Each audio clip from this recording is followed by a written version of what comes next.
Hello,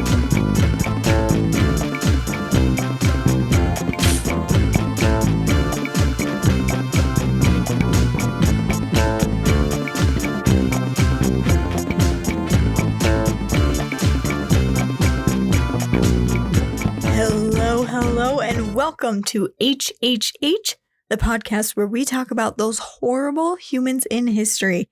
I am your host, Angela Pearson, and today is our 30th episode, guys. How exciting is that? We have made it to number 30, so thank you so much for tuning in and joining me on this fun journey of exploring these horrible, awful people in history. I hope you guys are having as much fun as I am because I'm not planning on stopping. So make sure you're liking, subscribing, and sharing this with anybody that you know who enjoys some true crime and history because we're having a blast. So today, because it's our 30th episode, I am actually doing a request. Thanks again, Jamie, for the recommendation. But I'm really glad this is who we are doing this week because it's our 30th episode. We needed to do someone epic. And, you know, on this channel, we've talked about a lot of really horrible, evil people. And it's fitting that on this 30th episode, we're going to talk about a person who genuinely gives me the heebie-jeebies and makes me want to lock my doors at night. And that's saying something because I'm talking about and doing all this research and talking about stuff and hiding facts from you guys because it's too gruesome. This person gives me enough of the heebie-jeebies I want to lock the doors at night. So hold on because this is going to be pretty intense. And don't worry, I'm still going to keep it the nice, clean version. So nothing too crazy. But after watching interviews of this individual, you can tell this person has zero remorse for what they did. In fact, they actually relish and love talking about what they've done. It's chilling and disturbing. So for today's episode, we are going to be talking about BTK, aka Bind Them, Torture Them, Kill Them, aka Dennis Rader. And if you haven't heard about BTK, you are in for a wild ride. A lot of his story is pretty gruesome. So like I said, I'm going to share what I can with you and still keep it pretty clean. I'm not going to get super graphic with his crimes. So if you really want to know those details, you are welcome to look those up yourself. But I promise you, you don't want to know those details. So, but enough stalling. Let's get into his twisted, disturbing tale of Mr. Dennis Rader.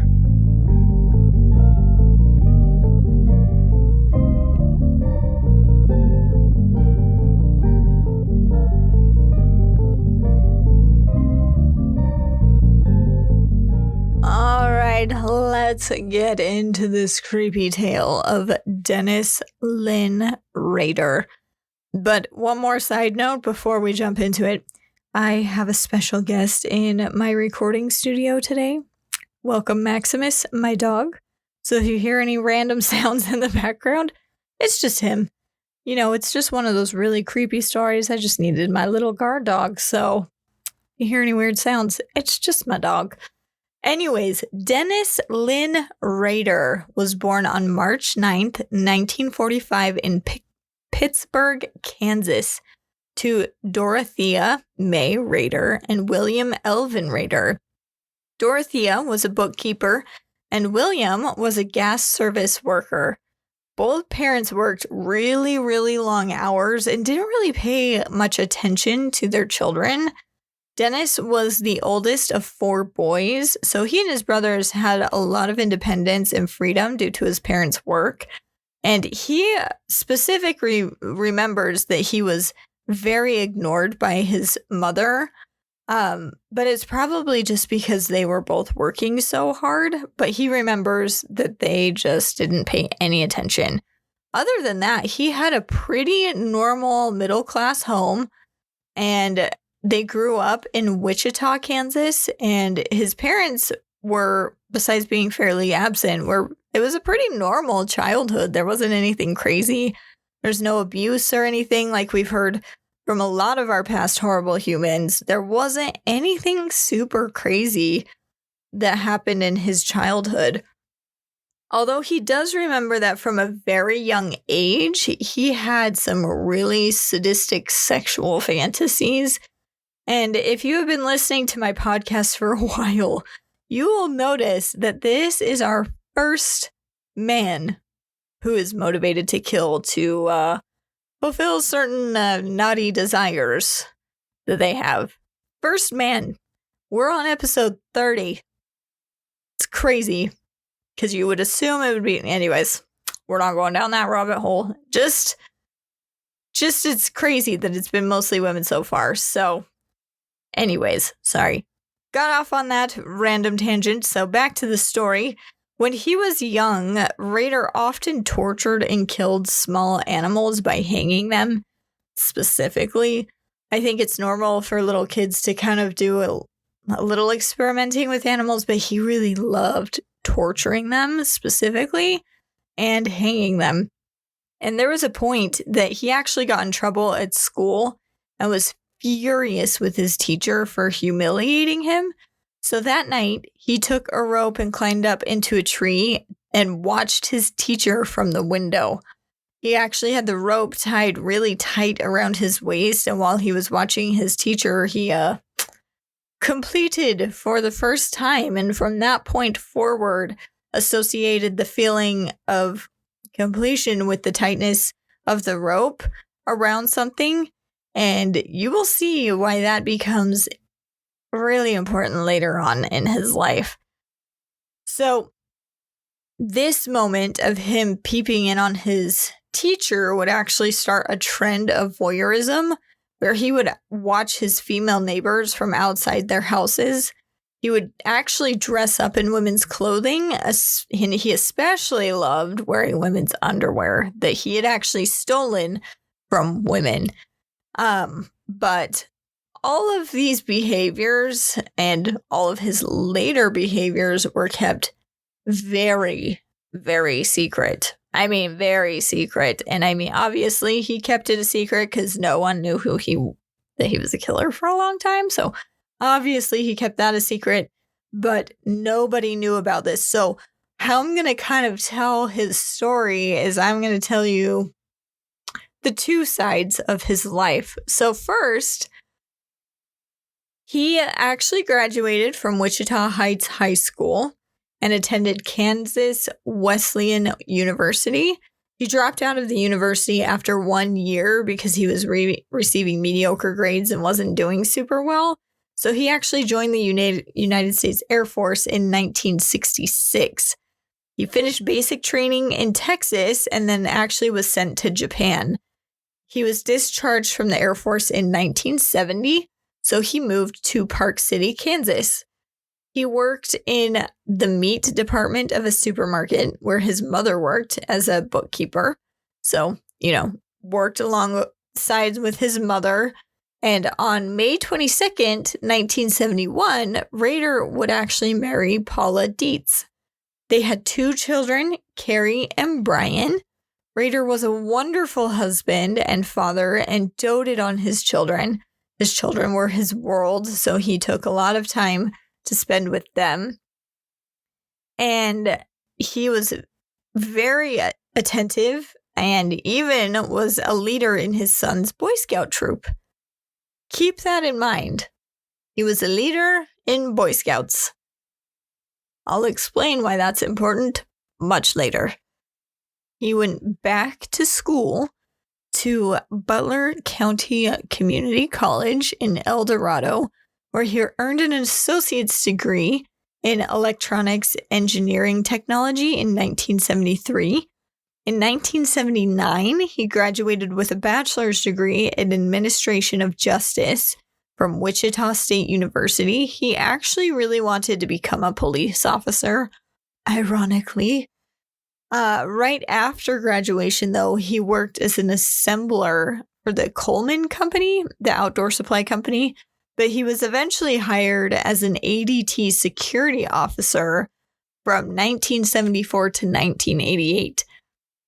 He would install security alarms, and he had a lot of work when people started wanting his services because a man calling himself the BTK Killer showed up. But we're getting there. So keep in mind, he was a security installer around 1974 through 1988. Keep that in mind. I keep saying that, but it is important. After the security job, he became a census field operations supervisor in Wichita during the 1989 and 1990 federal census. And in May of 1991, he became a dog catcher and a compliance officer in Park City, Kansas. He became obsessed with this position. He would do so much research and provide pictures and evidence for the tickets that he issued off of their leash, like to the point where normal police officers didn't provide as much evidence and proof to back up the tickets that they wrote. Like, he went above and beyond in this job. Like, the interview that I saw, it was pretty funny because they were like, he was just very passionate about making sure dogs were on their leash. But it was more of a sense of power because he would specifically harass women who were out alone with their dogs about keeping them on their leash or writing them tickets. So that isn't surprising. So Rader was a very active member of the Christian Lutheran Church in Wichita and was even elected president of the church council at one point. He was a very normal, everyday guy. He was a very trusted member of the community and was loved by the community. And that's why the parts of his life that I haven't brought up yet are so freaking creepy. Because all of this was a facade. It was a mask. No one had any clue because he just seemed like your average, typical neighbor, good guy participating in the community.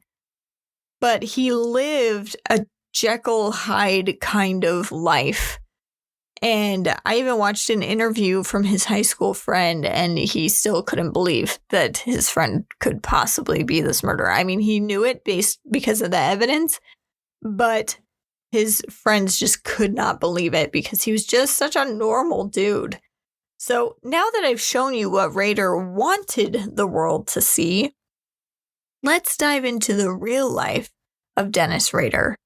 So we have to go back in time now, back all the way to 1974, 3 years after he married his wife and a year after his firstborn child had come. So January 15th, 1974 is the specific day that we need to go back to. Four members of the Otero family were brutally murdered. Sorry, I don't know why I'm having a hard time talking. 4 members of the Otero family were brutally murdered in Wichita, Kansas. Joseph Otero Sr., he was 38. Julia Maria was 33. Joseph, or they called him Joey, was 9. And Josephine was 11 years old. And they were his first victims. Side note, I just want to point out that Joseph Otero must have really loved his name because, no joke, all of their children were like Joseph, Josephine, Josephina, like all of their children. It was pretty weird. Anyways, so they're the first victims of Rader. He went from harming no one, just being a peeping Tom, kind of a weird sexual deviant, to killing almost a whole family. The 3 oldest kids were still, or had already left for school, and actually were the ones who discovered the parents' bodies. And thankfully, they didn't see their other siblings. It was the 15-year-old son that discovered the bodies first, and they didn't see their siblings that had been killed. But anyways, he went from killing no one to killing half of a family So Rader actually targeted the Otero family specifically because he had seen Julia, the mother, leaving to take the kids to school and had actually followed them and started plotting out what he was going to do. So one morning, on the morning of the 15th, Rader had actually climbed into the backyard while the family was inside getting ready for school, getting ready for the day, and he cut the phone lines, which was a common thing that he did for most of his murder victims. He cut the phone lines. And for those of you too young to know what a phone line is, we used to have phones in our houses, and that was the only place phones could go. So they had to be connected to an actual line. And if someone cut that, your phone no longer worked. So just to explain that, because everybody's got cell phones now, you can't really cut the phone line for a cell phone. So to be clear, it's when there were phones in the home and cutting the physical line literally cut off the phone. Anyways, back to the story. So on that morning, he had climbed into the yard, cut the phone lines, and he was hoping that it was just Julia, the mother, and Josephine, the daughter, at home. But he was actually caught in the backyard by Joey because Joey had let the dog into the backyard, so the 9-year-old. And that's when Rader decided that he had no option. He had to act now, and he was going to have to kill the whole family. So he told them that he was a wanted man from California and that he was just there to rob them. He just wanted their car, and if they cooperated, everyone was going to be fine. First, he tied up the girls in the bedroom, and he tied up the boys on the floor in the front room. Once the girls were tied up, Rader put a plastic bag over Joseph's head, the father, and tied it with a rope and to suffocate him. But Joseph actually chewed a hole through the bag so he could continue breathing. But Rader noticed, and to ensure that this time it actually worked, he put a t-shirt and then another bag over his head and then tied it with a rope. And that did the trick. Then he went on to kill Joey by strangling him. He tried to kill Julia, and she actually woke up again a little bit later.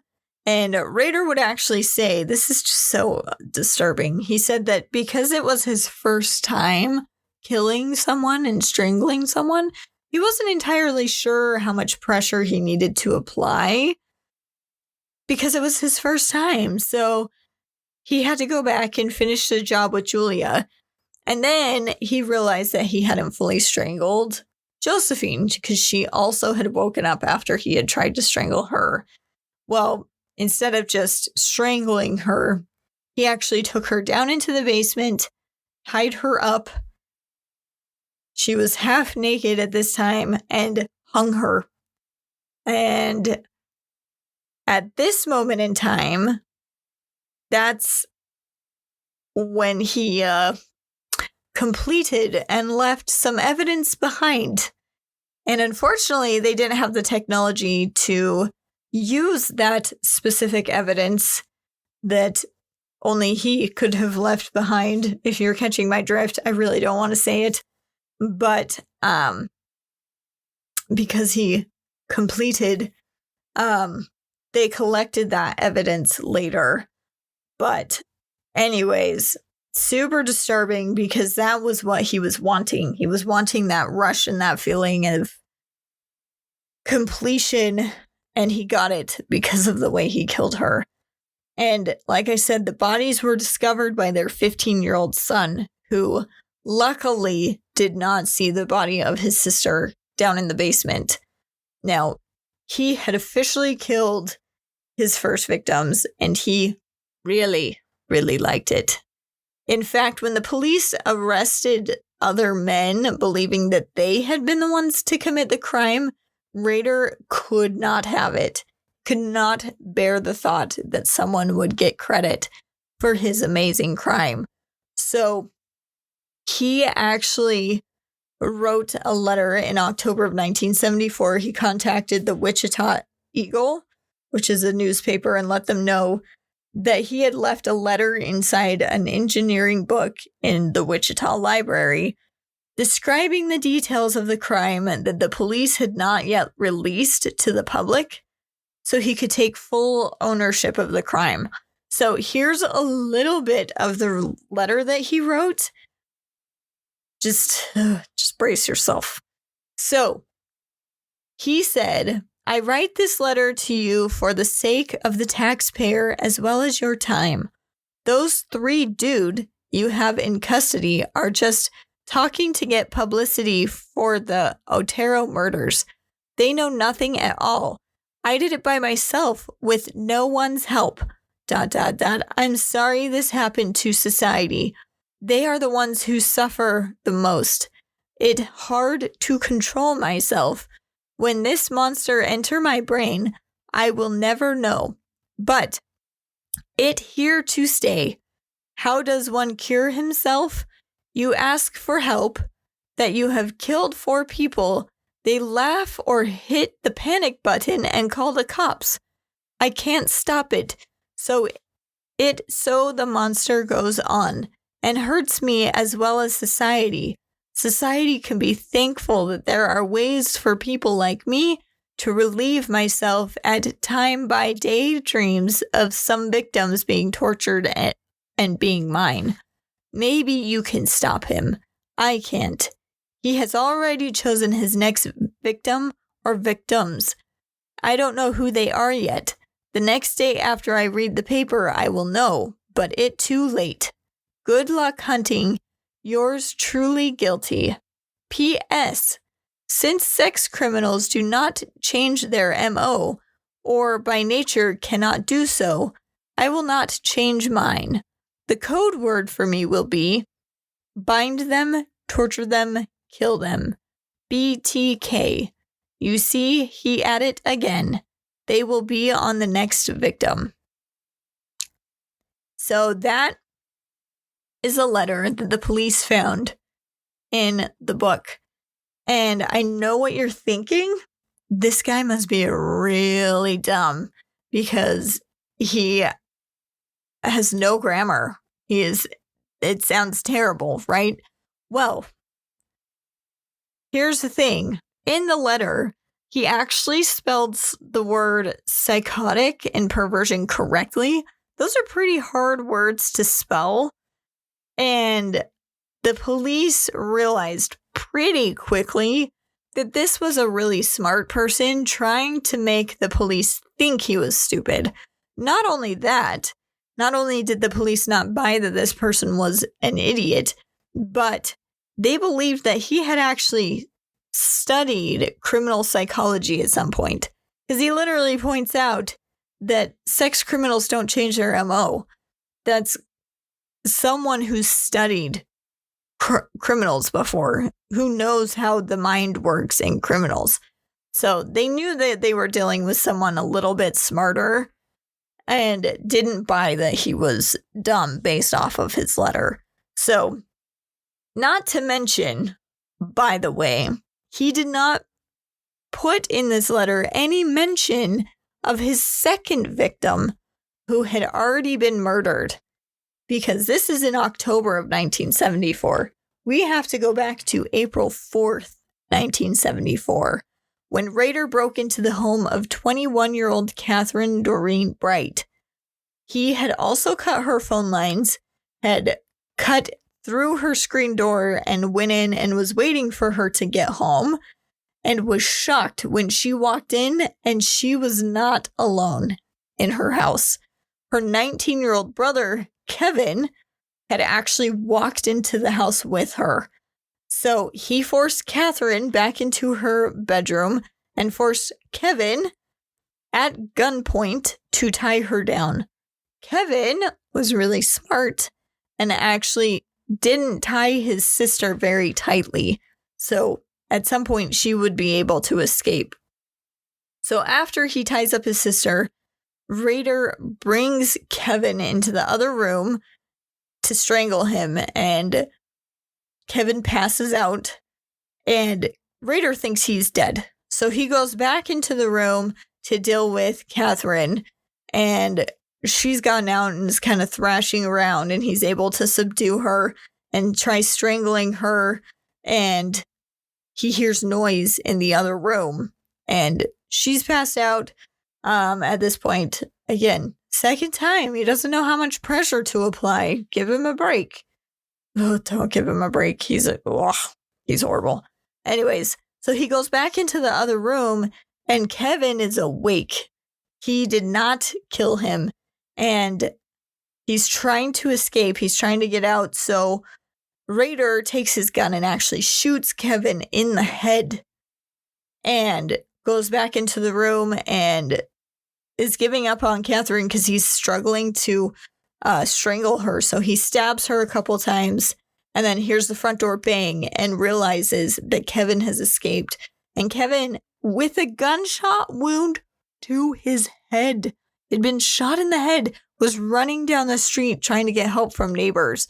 And so Rader took off at that point. And Catherine actually did not die in the home. They were able to come and pick her up. They rushed her to the hospital. They rushed Kevin to the hospital. But Catherine, unfortunately, would later die in the hospital. And Kevin was the only one to live through an attack of Raiders. He was the only survivor who had actually been injured by Rader. So later during interviews, this was so creepy, guys. Like, if you really want to be disturbed, watch this man's interviews. It's very upsetting. During one of his interviews after he had been caught, he explained that he had actually forgotten his tools for that specific murder. And if he hadn't forgot all of his correct tools, that, quote, Kevin would be dead today. I'm not saying that to brag. That's just a fact. This guy is super arrogant and cocky and thinks he's smarter than everyone else, as you will soon see. So Rader actually took a few years break after this first round of murders, but terror was spreading through Kansas, and security systems were flying off the shelves. Remember what I mentioned about what his job was? Can you imagine, just think that you're terrified that there's a man out there murdering people, sneaking into their houses and just murdering them for fun. And so you're getting a security system. Come to find out the person who installed that was the man you were afraid of. Oh, that's horrifying. Anyways, after 3 years, he took a 3-year break. In 1977, Rader would hone in on his next victim, 25-year-old Shirley Ruth Relford. Sorry, I thought it was a D, but it's an L. How did he choose Shirley as his next victim, you may ask? Well, he saw her 5-year-old son running down the street and followed him home. He has a 4-year-old at this point. Keep that in mind. So he's got his own 4-year-old daughter, but he followed this 5-year-old home, and it turns out that Shirley had actually sent her son to get some soup at the store because she actually was not feeling well. So when Rader broke into the home, he tied up the 3 children and locked them in a bathroom, and they pounded on the door as they heard their mother being murdered. Yeah, that happened. So Rader took her into the back bedroom where he tied her up, tying her legs to both of the bedposts while she's throwing up, because remember, she's ill. And then he put a bag over her head and strangled her with a rope.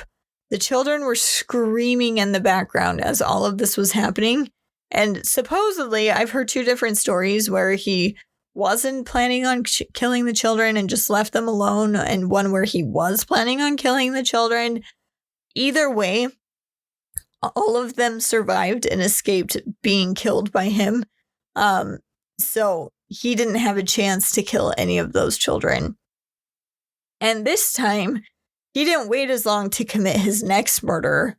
Rader noticed 25-year-old Nancy Jo Fox as she was entering her house. So he's just driving around and happened to see her. And he started plotting the moment he saw her. So On December 8th, 1977, so just like a couple months later, he would enter into Nancy's home. First, he actually knocked on the door. How polite of him. He was so nice. He knocked on the front door, but no one answered. No one was home, which was perfect for him because he went and cut her phone lines and then broke into her home and sat there and waited for her to come home. Just chilled, waited until she came home, and he actually described Nancy's murder as the, quote, perfect murder. And he relished talking about this specific murder that he committed because he said, what I call a perfect hit. Although she gave me a lot of verbal static, she cooperated. She didn't fight me. I had complete control over her. That's why it was one of the more enjoyable kills, as I call them. He strangled her with his belt on her bed. So he basically told her everything that he wanted her to do, and she complied. And that's why it was his favorite kill, because he had complete control. The following day, Rader was actually the one to call police to report the murder from a payphone, describing how they would find her body in her home. It's believed that the reason why he called to report this murder is because this was the first time he actually had committed a murder at night. So it would take a while for someone to discover her body, and he wanted to make sure that he got credit for that kill. How gross. It was after this that he actually started writing more letters to the media again. He couldn't get enough of the spotlight. So in January of 1978, he wrote a letter to a local news station that said, "How many do I have to kill before I get my name in the paper or some national attention?" A month later, he wrote a poem called "Oh, Death to Nancy" that he sent to a different news outlet.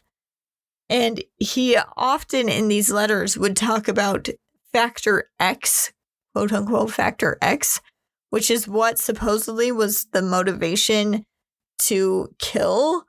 And he liked to talk about how he had this monster inside. Like he said in the letter that I read, that he didn't have control over it. It just would come out and then it would take over. And that's what he called Factor X. And he also took credit for 7 murders, not just the 6th that the police knew he had committed. He just didn't let them know the name of the 7th victim, who was actually Catherine Bright. So Rader went pretty quiet after this. For the next 8 years, in fact, he was quiet. No one heard from him except for Anna Williams. Now this part of the story just gives me the heebity-bejeebities. Oh my goodness. So he had actually targeted Anna Williams and decided on April 28th, 1979, that she was going to be his next victim. So he broke into her home like he normally did, cut the phone lines, broke in, sat there and waited for her. Well, something happened that made her super delayed, and she was really, really late getting home from work or wherever she was. I don't know where she was. I'm assuming work, but maybe not. Anyways, she was really, really late getting home, and Rader got sick of waiting. He got tired, he got bored, and he was sick of waiting for her. So he stole one of her scarves and later actually sent it back to her with a note that said, "Be glad you weren't here, because I was." Whoa, oh my gosh. That is so terrifying. Like, so terrifying to know, like, you had been his target and you escaped because of something that made you late getting home. Like, oh my gosh. That would be so terrifying. So for the first part of the 1980s, there were no more letters, no more murders, nothing. It just went silent. And that's because Rader got too busy with his kid stuff. Yeah, he was trying to be a good dad. Ew. Like, this man, dual personality, I tell you what. So this is when he was the scout leader in his church. And the cops had no new leads. They had run out of suspects. So the case went cold. They were basically just stuck. The police literally thought that whoever the killer was, he must be dead, disabled, or in prison, because it isn't normal for a killer just to stop killing like that and just vanish. So they figured he had to be one of those three things. It wasn't possible for him to just stop. But in 1987, there was a family that was killed that the police thought might have been BTK, but he actually wrote them a letter to let them know that, you know what, I actually had nothing to do with that murder, but you know what? I admire the work that was done. Whoever did it did a really great job, but don't worry, it wasn't me. And that was all they heard from him, which actually told them, oh, he's not dead. He's not in jail. I mean, he could still be disabled, but he's still out there and we need to find him. And in fact, in this time period where he had quote unquote gone silent, he actually killed 3 women. But the way he killed them, and because of the distance in time between his last kills and these kills, they didn't actually put it together that it was BTK. He killed them in a different way. Different enough from his MO that the police did not make the connection that it was him that had done it. So his first victim in this section of killings was 53-year-old Maureen Hedge. And she was found on May 5th, 1985, between North Webb Road and North Greenwich Road in Wichita. After Rader had killed Maureen, he actually brought her body to the church where he served, posed her in different bound positions, and photographed her. You can even see in the background of the photos, robes for the choir hanging in the background. So you know it's a church, and when the police saw the pictures, they knew it was in a church. And then he dumped her body in a ditch. This was the first time he didn't make any effort to have his crime discovered, since it was 8 years after the police didn't actually connect him to the crime. And it was almost like he was trying to hide it, like he didn't want it to be discovered, which was strange for him because he really liked taking credit for his crimes. But the reason why he didn't want them to discover that he was related to this specific crime was because Maureen was one of his close neighbors. She lived super close to him, so he didn't want the police investigating around that area because it might reveal who he is. So he didn't want the police to figure out that that murder was him. But then on September 16th, 1986, he would strike his next victim, going back to mostly his normal MO. So Vicky Regal, guys, I'm so bad at names. It's Wegerle. Wegerle. I'm sorry, Vicky. She was found strangled with a pair of nylon stockings in her home. So Rader had been able to enter her home by pretending to be a telephone repairman. He really likes messing with those phones, I tell you what. He would take many photos of her nude body after he killed her. And I also forgot to mention this earlier. He always took some kind of memento from each of his victims as like basically for his murder scrapbook or something. So he always took something with him. So these were the photos that he wanted to take. Like he took jewelry, driver's licenses, like a bunch of different kinds of things. And this is going to be important in just a little bit. So his final victim was 62-year-old Dolores Davis, who was killed after only a 5-year break for Rader. So she was killed in January of 1991. So he went from 1986 and waited till 1991 to kill his next victim. So he's spacing out his murders even more. And he tried to hide this crime as well by dumping her body under a bridge after he had already bound and strangled her. So again, the police didn't really connect this with BTK. So he was pretty safe because they didn't figure out that it was him. And after that, again, it was silence. No one heard anything.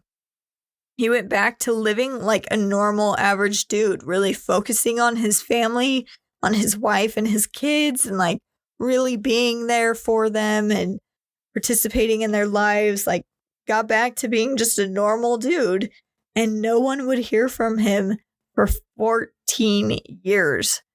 That is until a newspaper released a story on the 30th anniversary of the Otero murders, stating that it had never been solved.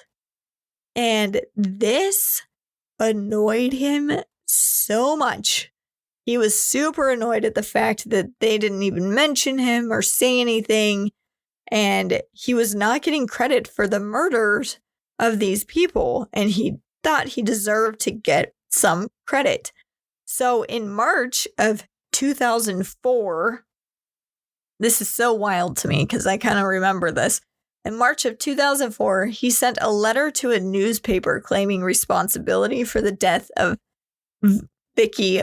Of course, it's Vicky. I can't say her last name, Vicky W., from 1986. And to prove that he had been the one to murder her, he included her driver's license and a picture of her body.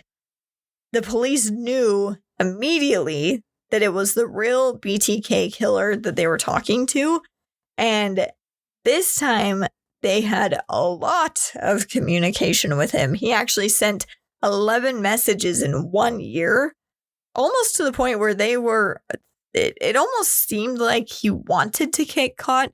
That's how frequently he was talking to them and like harassing them about things. It felt almost like, come on, catch me, I want you to catch me. But some of the ways that he communicated with the police is he would hide cereal boxes around the town. You don't get it? Serial killer, cereal boxes. Anyways, in these cereal boxes, he would leave evidence from different crimes. He'd also leave Barbies that were in the positions of his victims and like dressed like them and everything. And I won't go into a lot of details on it because it's pretty disturbing. And he also was leaving little hints and clues about himself and his life, hoping, like I said, it almost seemed like he was hoping that the police would catch him. But in a way, it was almost like he was trying to prove that he was smarter than the police. Because if they couldn't catch him based off of the clues that he had given them, then he was smarter than the police. Something like that. Anyways, he would hide these cereal boxes around town, and the police were actually starting to get really nervous because they thought this might be a sign that he was getting ready to start killing people again. So they were fighting against the clock to figure out who this guy was. And then something incredibly magical happened. And this is by far my favorite part of the story. The rest of it is horrific and awful. And I didn't even go into super gruesome details because I don't want you guys to have to worry about that. But this part of the story, it just makes my day. So he was feeling super confident at this point that he had outsmarted the police. Like, he is just so much smarter than them. And even provided them, like I said, clues about his life, which most of them were actually false, by the way. Like, he was claiming that his father died in World War II. He did not. And a bunch of other things like that. And he finally finally messed up. And the way he messed up just makes me so happy. So Rader wanted to send police some things that he had on his computer, like some notes and like poems and whatever nonsense. So he actually reached out to the police. I was basically like, hey guys, if I send you a floppy disk, and for all you young people out there, if you look at the save icon, when you go to save something, that's a floppy disk. Anyways, if I send you this floppy disk, can you guys trace that at all? Will you be able to find out who I am if I send this to you? I'm not even joking. He genuinely asked the police this question. Like, can you actually trace me? Am I okay to send this to you? What do you think the police are going to say? No matter what the answer is, like, can you trace me? Obviously, they're going to be like, oh no, absolutely not, man. It's totally safe for you to go ahead and just send that floppy disk our way. You're going to be safe. Your identity will still be secret. And that's exactly what they said to him. Like, they were just like, no, man, go ahead and send that to us. Your identity will still be covered. We can't trace anything on that. Which was a bold-faced lie. So he actually sent them a floppy disk. He sent them a floppy disk. If he hadn't have done this, he might not have ever gotten caught, but he sent them a floppy disk on which the police were able to find a deleted Word file that was traced back to his church computer and saved by a man named Dennis Rader. Don't worry, it gets a little better. This story is the fact that they caught him with a floppy disk gets a little bit better because the best part was that Rader was shocked and so upset that the police would lie to him. He thought, no joke, he thought they had a better friendship than that. He genuinely thought that he was best buddies with the police, that they would tell him the truth and be like, yeah, man, we can trace you. You might not want to send us that because we will definitely catch you. He didn't think that they would lie to him. Poor guy, maybe he was dumber than he led on to. Anyways, he later was quoted by saying, like, the floppy did me in. Yes. Yes, indeed it did, for sure, sir. The floppy disk. Thank heaven for those floppy disks. Because thankfully, once they got that evidence and were able to go and actually arrest Rader, he had left plenty of DNA evidence on all of the crime scenes because, you know, that's how he got off. So he left lots of that evidence around. And they were able to match his DNA because they actually had some DNA through his daughter. Ironically, they got her DNA because of a court order through medical records that were on file for her. And on top of the DNA evidence, Rader had also collected all of those tokens from his victims. So it wasn't that hard to prove his guilt. It was pretty easy to do at that point. Not to mention that once he was caught, Rader could not stop talking about all the crimes he committed. He seemed to be very proud of what he did and loved to relive those moments. And side note, this is actually partially why I'm so creeped out telling this story, because I know that he would love that we're talking about it and would relish in the fact that people still know who he is, and just like it would get him so excited to know that we are talking about this. And it really, really creeps me out. So I really, really don't like that at all. So maybe let's not let him know that we talked about him today on our episode. Hopefully he'll never find it, right? Fingers crossed. because it creeps me out. Anyways, Dennis Rader was officially arrested on February 25th, 2005. 2005. And that is so wild to me because to me, it doesn't seem like it was that long ago. Like, I genuinely remember when he was arrested. I remember this because it was really creepy that a serial killer had been on the loose for so long. Anyways, one officer, after they had arrested Rader, asked, Mr. Rader, do you know why you're going downtown? And Rader responded by saying, oh, I have suspicions. Why? Yeah, he had suspicions, all right. He knew exactly what he'd done. Now, Rader at first would plead not guilty, but on the scheduled trial date of June 27, 2005, he actually changed his plea to guilty.